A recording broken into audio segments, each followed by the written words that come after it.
This is just to speed it up. And you go for a 45-degree angle for the finishing with an even steeper angle. And I think with these tips and with this little bit of knowledge, you can do it right off the bat without destroying one of yours. Initiating. Welcome back. Welcome back to my daily grind. Create yourself is what you'll find me doing every day and every night. No time to lose, one day, one step in the right direction. I'm Chris and I'm only here to show you if I can do it, you can do it too.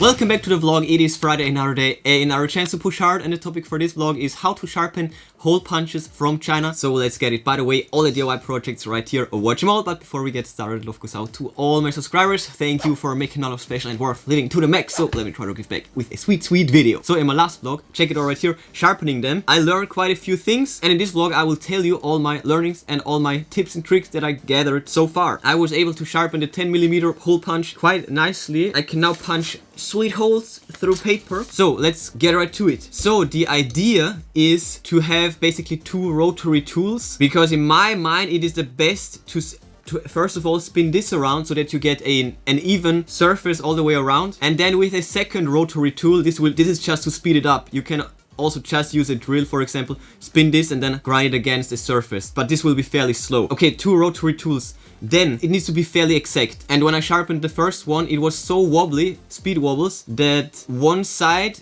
got really thin, and actually to the point that it frayed, and the other side was still kind of thick. Usually drills will do just fine for this, and when that's done, you just take something fairly smooth with a high grit, like 1000 or something like that, and then go for the sharpening itself with the high grit. I found that this was the best approach for the sharpening itself. And when it gets to the angle, on my first one I tried to go for a really shallow, for a really thin angle, and this was a really bad idea.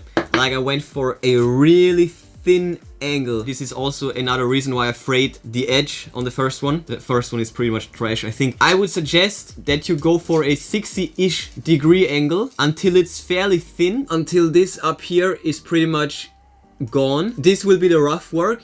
And then you go for the high grit, and you go for a 45-degree angle for the finishing. This is what I did, and it turned out pretty good. So right here around 60 degrees with the roughing, and then high grit 45 degrees. That's what I did. And the last touches I did just by hand with an even steeper angle, like 40 degrees maybe.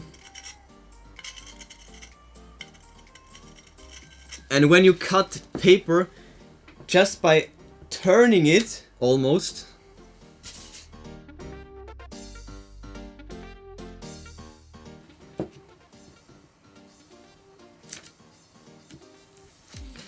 then I think it's pretty much sharp enough. Yep.